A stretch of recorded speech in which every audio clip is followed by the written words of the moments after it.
Welcome to SK study point Siliguri. इस video में हम model activity task 2021 class 8 English discuss करेंगे। तो चलिए शुरू करते हैं। आप अपनी स्क्रीन पर क्वेश्चन पेपर देख रहे हैं model activity task 2021 class 8 English का।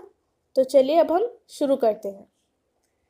सबसे पहले आपको क्वेश्चन दिया गया है, read the following words and answer the questions that follow. आपको पोएम दिया गया है, उसके बाद आपको क्वेश्चंस दिए गए हैं जिन्हें आपको लिखना है वर्ड्स पढ़ के। तो चलिए अब हम पढ़ते हैं।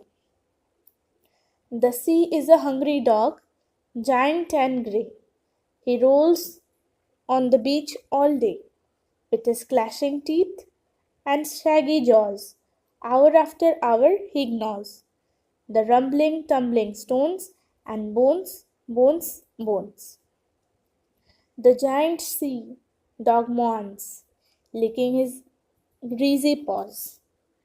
ये था आपका वर्स पोएम। अब हम इसके क्वेश्चंस देखते हैं और इनका आंसर्स देखते हैं।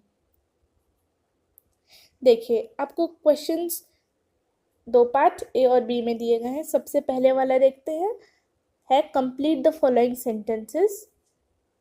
Number 1, the sea appears to be like a dash. आपको यहाँ पर लिखना है hungry dog. The sea appears to be like a hungry dog. Number 2, the snake gnaws dash hour N hour, hour N hour. तो यहाँ पर आपको लिखना है the sea gnaws hour and hour। अब देखिए नंबर 3 है, throughout the day the sea mourns like a dog dash licking his greasy paws। तो ये आपको ए का 3 सेंटेंसेस को पूरा करने के लिए लिखना है। फर्स्ट में हंग्री डॉग, फिर आवर एन आवर, और थर्ड में लिकिंग हिज ग्रीजी पॉज। तो चलिए अब नंबर बी देखिए। नंबर बी है, answer the following questions. Number 1, with whom has the sea been compared. इसका आंसर आपको लिखना है, the sea has been compared to a hungry dog. Number 1 आपको समझ में आ गया होगा। अब क्वेश्चन नंबर 2 देखिए, what does the sea do all day. इसका आपको आंसर लिखना है, the sea rolls on the beach all day. तो यही है, the sea rolls on the beach all day. उम्मीद करती हूँ आपको नंबर 1 का ए और बी के आंसर समझ में आ गए होंगे। अब हम आगे बढ़ते हैं। अगर आपने अभी तक एसके स्टडी पॉइंट सिलीगुड़ी को सब्सक्राइब नहीं किया है तो जल्द से जल्द सब्सक्राइब कर लीजिए और बेल आइकन भी प्रेस कर लीजिए ताकि आपको हमारे नए से नए वीडियोस का नोटिफिकेशन मिलता रहे। अब हम नंबर 2 को देखते हैं। नंबर 2 है, डू एज डायरेक्टेड। जैसे आपको बोला गया है वैसे ही आपको करना है। तो number 1, the coach said to the players, bravo you have played well. और फिर आपको बोला है चेंज इनटू इनडायरेक्ट स्पीच। ये आपका डायरेक्ट स्पीच में है। The coach exclaimed with Joy that the players had played well. The coach said to the players, Bravo, you have played well। तो इसको जब हम डायरेक्ट से इनडायरेक्ट स्पीच में कन्वर्ट करेंगे तो होगा, The coach exclaimed with joy that the players had played well। आपको नंबर 1 समझ में आ गया होगा। अब नंबर 2 देखिए। नंबर 2 है, every morning he has to go for a walk। Underline the infinitive used in the sentence. यहाँ पर आपको इन्फिनेटिव को अंडरलाइन करना है। तो ध्यान से देखिए, इन्फिनेटिव है आपका टू गो। वापस बोलती हूँ, अंडरलाइन द इन्फिनेटिव बोला है, इन्फिनेटिव है आपका टू गो, तो आपको टू गो को अंडरलाइन कर लेना है।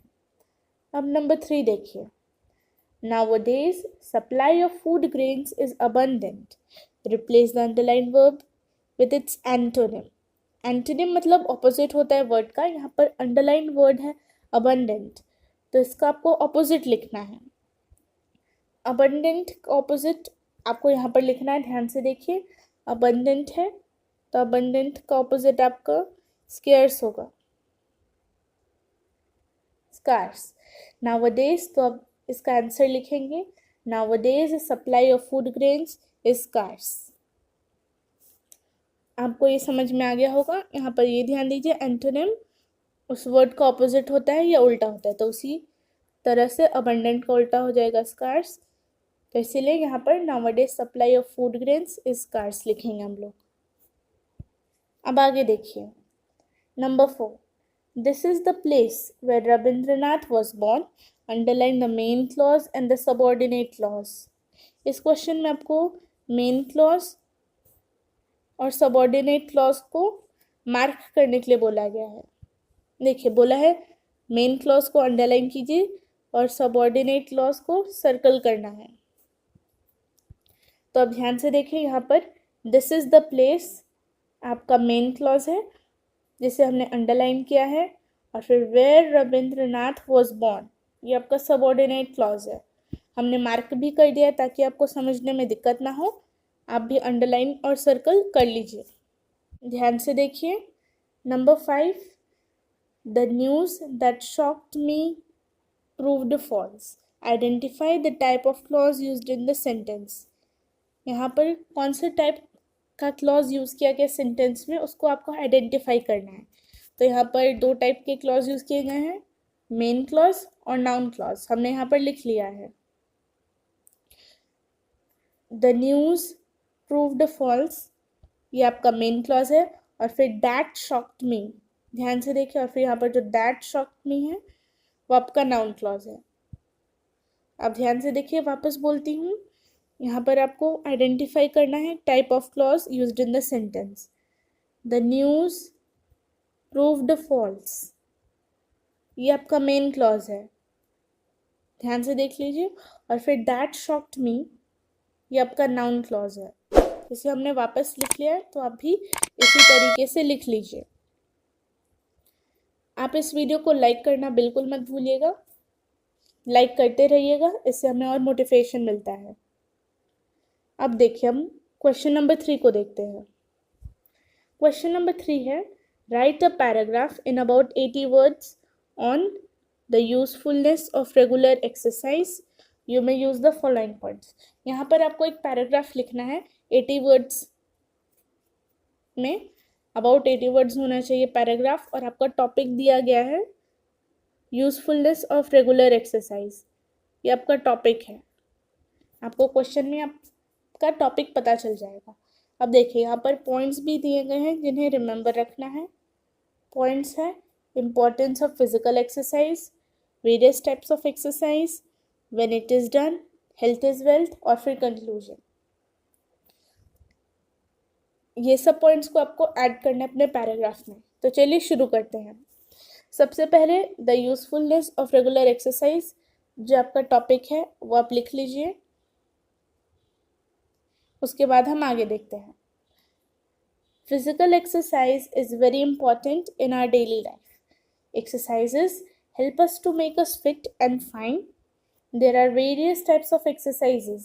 They are running, jogging, swimming, cycling, etc. Meditation is also a form of mind-body exercise to keep us relaxed and out of stress. We must also practice yoga to keep our mind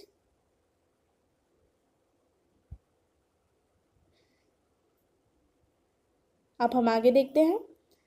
We must also practice yoga to keep our mind calm and away from stress. Exercises can be done in the morning after waking up and even in the evening. Health is the real wealth of our life. Exercising regularly helps to make us fit and boosts our immunity. Therefore, it is very important to exercise regularly. आपको इतना paragraph लिखना है, आप लिख लीजिएगा। मैं वापस दिखा दे रही हूँ, यहाँ पर हमने सारे पॉइंट्स इंक्लूड किए हुए हैं। आप ध्यान से पैराग्राफ पढ़ेंगे, आपको समझ में आ जाएगा। तो इस तरीके से हम model activity task class 8 English ख़त्म करते हैं। And thank you very much for watching SK study point Siliguri.